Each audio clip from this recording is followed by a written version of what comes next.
Hi friends, good morning. இப்போ வந்து கரெக்டாக டைம் வந்து 4:20. நான் 4 o'clockலாம் எழுந்துட்டு டீ வச்சுருக்கேன். டீ போட்டுட்டு அவங்கள வந்து எழுப்பலாம் அப்படின்னு சொல்லிட்டு இப்போ பாருங்கள் டைம் என்னன்னு சொல்லிட்டு கரெக்டாக 4:20. ஓகே ஃப்ரெண்ட்ஸ், நான் ரெடி ஆகிட்டு திரும்ப உங்களை வந்து மீட் பண்ணுறேன்.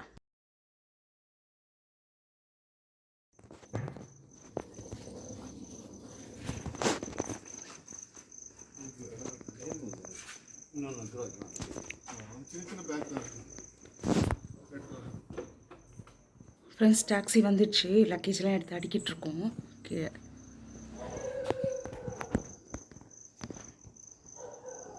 அஞ்சு மணிக்கெலாம் கிளம்பணும் கரெக்டாக நினச்சோம். ஆனால் வந்து எல்லாத்தையும் எடுத்து வச்சு கிளம்புறதுக்கு வந்து 5:15 ஆகிடுச்சு. 6 மணிக்கு ட்ரெயின் கொஞ்சம் டென்ஷனாக தான் இருந்தது. என்ன தான் நம்ம சீக்கிரம் கிளம்பணும்னு நினச்சாலும் எப்படியாவது லேட் ஆகிடுது. பாருங்கள் ரோட்டில் எப்படி கூட்டமே இல்லை. நாங்கள் மட்டும்தான் ரோட்டில் போயிட்டுருந்தோம். அப்படியே இருட்டாக இருந்தது. காலையில் டிராஃபிக் எதுவும் இருக்காது இல்லைங்களா, அதனால் கரெக்டாக போயிட்டு நாங்கள் வந்து ரயில்வே ஸ்டேஷன் வந்து ரீச் ஆகிட்டோம். நீங்கள் எடுக்கிற வரலும்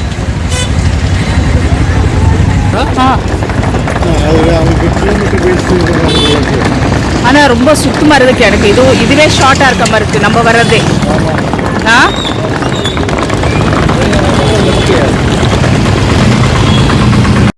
லக்கேஜ்லாம் எடுத்து போயிட்டு ஸ்கேனரில் போட்டுட்டு கூட்டம் நிறைய இருந்தது. ஸ்கேனரில் போட்டு அதுக்கப்புறம் பேக்கெல்லாம் எடுத்து கலெக்ட் பண்ணிவிட்டு அதுக்கப்புறம் கொஞ்ச நேரம் வெயிட் பண்ணிவிட்டு வந்தோம். டிஸ்பிளேயில் வந்து எந்த பிளாட்ஃபார்மில் வந்து ட்ரெயின் வருதுன்னு பார்த்துட்டு அதுக்கப்புறம் போகலான்னு சொல்லிட்டு அப்புறம் டிஸ்பிளே பார்த்துட்டு நாங்கள் அங்கேருந்து அப்படியே கிளம்பிட்டோம். வந்து வந்தே பாரத்தில் தான் டிக்கெட் புக் பண்ணியிருந்தோம். எங்களது வந்து C7 கோச்சு. இங்கே வந்து கடைசியில் ஏறணும். ஆனால் என்னென்னா சென்னை போய் ரீச் ஆகும்போது வந்து முன்னாடியே இறங்கிடுவோம். இங்கே வந்து இப்போ லாஸ்ட்டாக ஏறுவோம், அங்கே முன்னாடி இறங்கிடுவோம். அங்கே வந்து லாஸ்ட்டாக ஏறுவோம், இங்கே வந்து முன்னாடி இறங்கிடுவோம். அதனால் சரி கோச் நடுவில் வந்து எக்ஸிக்யூட்டிவ் கோச்சும் வரும் இல்லைங்களா, அதனால் வந்து என்ஜினுக்கு பின்னாடி அடுத்த கோச்சே வந்து C7. அதனால் அப்படியே போயிட்டே இருந்தோம். கோச் வந்து ரீச் ஆகிட்டோம்.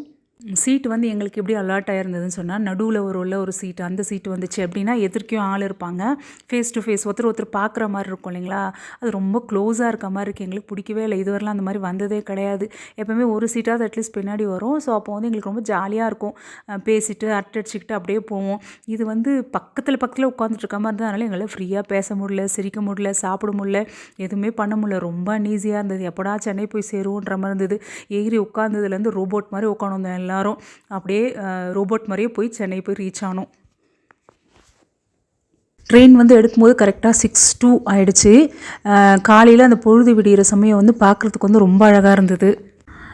போய் சீட்டில் உட்காந்த உடனே வந்து ஒரு வாட்டர் பாட்டில் கொடுத்தாங்க. வாட்டர் பாட்டில் கொடுத்துட்டு கொஞ்சம் நேரம் கழித்து ஒரு 5 மினிட்ஸில் வந்து டீ பவுச் கொடுத்தாங்க. கிளாஸும் டீ பவுச்சும் கொடுத்துட்டாங்க. அதுக்கப்புறம் ஹாட் வாட்டர் எடுத்துகிட்டு வந்து கொடுத்தாங்க. அதுக்கப்புறம் ஒரு 1 hour இருக்கும், 1 hour 1.5 hours கழித்து வந்து பிரேக்ஃபாஸ்ட் கொடுத்தாங்க. நாங்கள் வந்து பிரேக்ஃபாஸ்ட் வந்து புக் பண்ணியிருந்தோம். சீட்டு டிக்கெட் புக் பண்ணும்போதே கூடவே நான்வெஜ் பிரேக்ஃபாஸ்ட் தான் புக் பண்ணியிருந்தோம். அதை எடுத்துகிட்டு வந்து கொடுத்தாங்க. அதையும் சாப்பிட்டோம். எங்களால் ஆனால் ஃபுல்லாக சாப்பிட முடியல. காலையில் ரொம்ப ஹெவியாக இருக்க மாதிரி இருந்தது. அது வேறு எதிர்க்கையும் ஆளுங்க இருந்தாங்களா, அதனால் எங்களால் ஃப்ரீயாக சாப்பிடவே முடியல.